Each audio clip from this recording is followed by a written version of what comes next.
Tonight on DC News Now, renovations at the Reflecting Pool, watering down some visitors. So yeah, it's pretty upsetting that it doesn't look the same. I think they will put water in it one way or the other, whether they really think it's ready or not. The hope many had for the iconic site to be filled, and how much work needs to be done before America 250 celebrations. The budget battles continue in Maryland as school leaders in Montgomery County set to vote on critical positions to cut. We're now hearing about a new plan to save 50 staff members.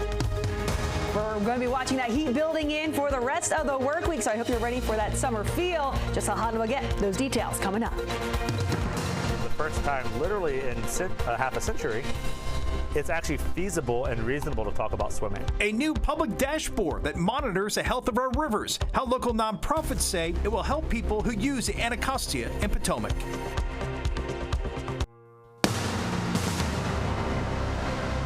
You're watching the station covering all of the DMV. This is DC News Now. Hi, everyone. Thank you for joining us tonight for DC News Now at 9 o'clock. I'm Chris Flanagan. And I'm Susan Tran. There's been plenty of excitement to see water returning to the Lincoln Memorial Reflecting Pool. The president is sharing on social media that crews should be done working late this afternoon. Then they would be refilling that iconic basin, but that didn't happen. They've been coating the bottom of the surface since April, what President Trump calls American flag blue.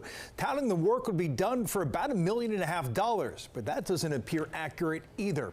DC News Now's Dave Laval joining us live from the Reflecting Pool tonight. Dave, certainly has a lot of tourists there disappointed tonight.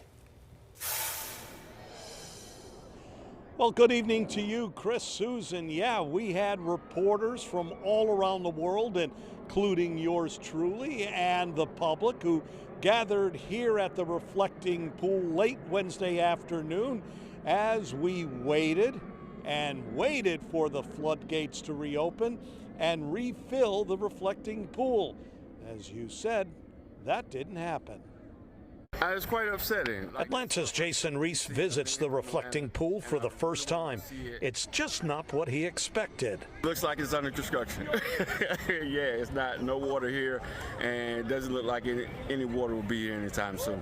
Crews drained the pool back in April so they could apply a new protective blue coating, sandblast the granite, and seal the joints.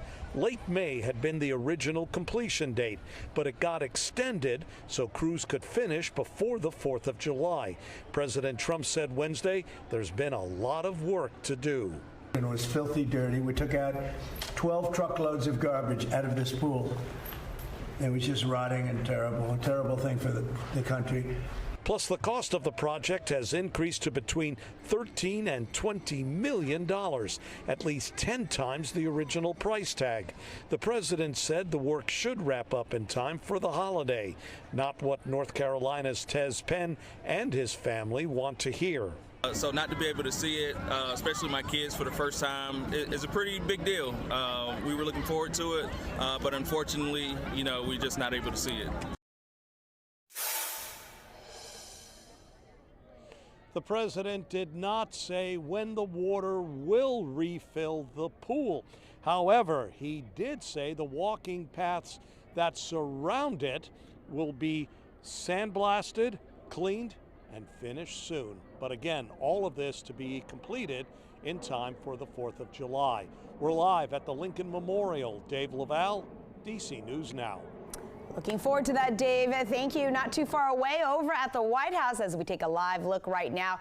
You might not be able to make it out, but you can see the lighting cage of the UFC octagon there in the background. It is in the South Lawn. The president is now suggesting that the arena could remain as a permanent addition. The professional mixed martial arts fight, those will be happening on the president's 80th birthday later this month on the 14th. Now, he posted a video on TikTok saying, "I'm looking at it and maybe we'll never, ever take it down." In the same video, he compared the structure to Paris's Eiffel Tower, saying that was supposed to be a temporary exhibit for the 1889 World Fair. Now, we did ask visitors in the area for their thoughts on keeping that UFC octagon, and they were not so keen on the idea. I feel like it's a lot. Like, we come to see, like, the White House, and there's just so much going on, we can't even see it. It just kind of feels like gives the wrong message. I don't know. It's supposed to be like a sacred building, you know, like a history thing. So I don't know. The UFC White House fight card lists 7 primetime matches. The arena has 4,500 seats, and President Trump says an additional 50 to 100,000 fans will be able to watch on screens there at the Ellipse. All right, hopefully we have weather much like tonight. Pretty nice temps, low humidity, not bad out there, Jackie. No, not too bad. I mean, we're seeing really nice conditions, but it does look like it's going to feel more like summer out there later this week. So I hope everyone is, excited for that. I mean, the last few days hasn't been too bad. I mean, we're taking that look at that live. I know, doesn't it? Live? Exactly. Yes, I know.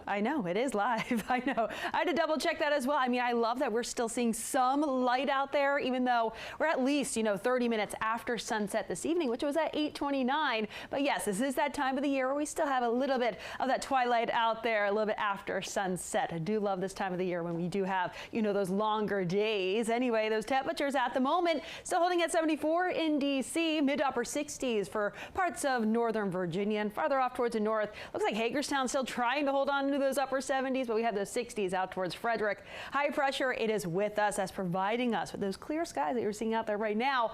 It will also provide us with those clear skies overnight, and also the light and variable wind through the overnight. So it looks like yet another night where you could be opening up those windows, allow that fresh air to come in. I mean, we're tracking overnight lows back in the 50s for much of the suburbs, holding right around 60 overnight for the district. So that's what we start off with tomorrow morning. If you're going for your coffee run tomorrow morning, you might want to opt for, the iced coffee tomorrow morning, just because we see those temperatures starting off in the 60s, but then we're back in the upper 80s for tomorrow afternoon, and then Friday, even hotter. More on that coming up in just a few minutes. All right, looking forward to that, Jackie. Thank you.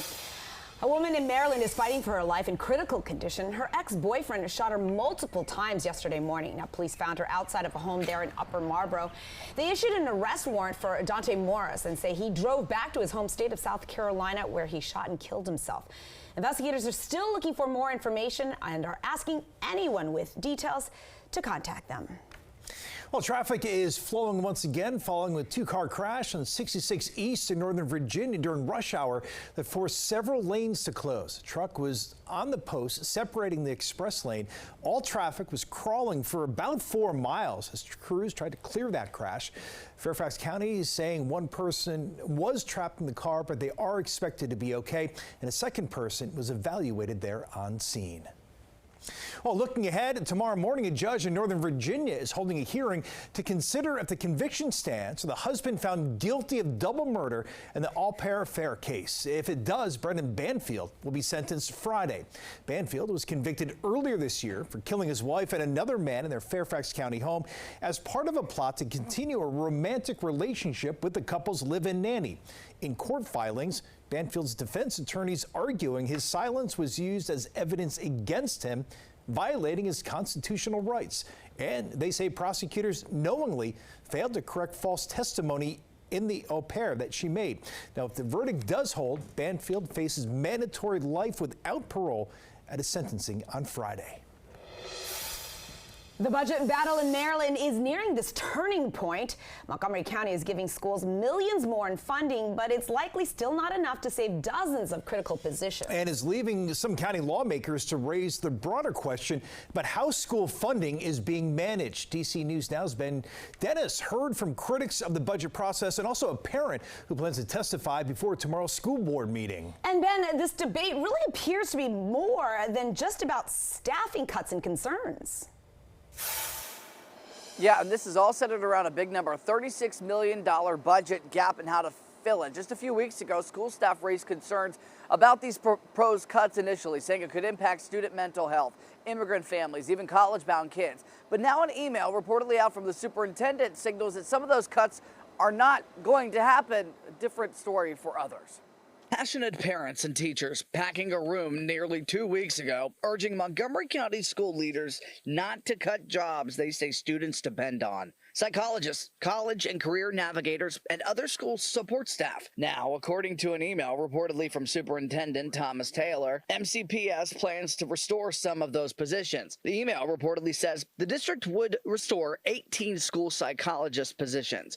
26 college and career navigator positions, and 15 staff development teachers. But while some jobs may come back, questions remain about the district's finances and the cuts still being proposed. Over the last 7 years, enrollment in MCPS has declined nearly 10,000 students, while the MCPS budget has increased by $1 billion. We have a lot of questions about how that is possible and where the money is going. The same email reportedly says MCPS is still considering cuts to 12 secondary literacy specialists and 28 security assistant positions, along with cuts affecting other programs and services. Parent advocate Dawn Iannico-Hahn says she's especially concerned about student mental health. I am a licensed clinical professional counselor, and I am looking at these cuts and just how detrimental they are going to be to students in every possible way that it can be detrimental. And Dawn is among many parents and student advocates that are set to speak during tomorrow's school board meeting ahead of this vote. Tomorrow's meeting could focus on two things. Yes, that vote, the proposals from the superintendent, the updates there, but also that larger question from, we heard Councilmember Evan Glass, about transparency in how the district handles a $4 billion budget. In Montgomery County, Ben Dennis, DC News Now. Okay, Ben, thanks. Meanwhile, staying in Montgomery County, they're celebrating the start of its Pride Month festivities tomorrow. County leaders will hoist the Pride flag at Veterans Memorial Plaza in Rockville. It is the 8th year it will fly there in Montgomery County. The flag raising happens tomorrow morning at 9 o'clock. Pride Month celebrations are happening all over the DMV. You can find a full list of events on our website, dcnewsnow.com. Just search Pride. Coming up on DC News Now.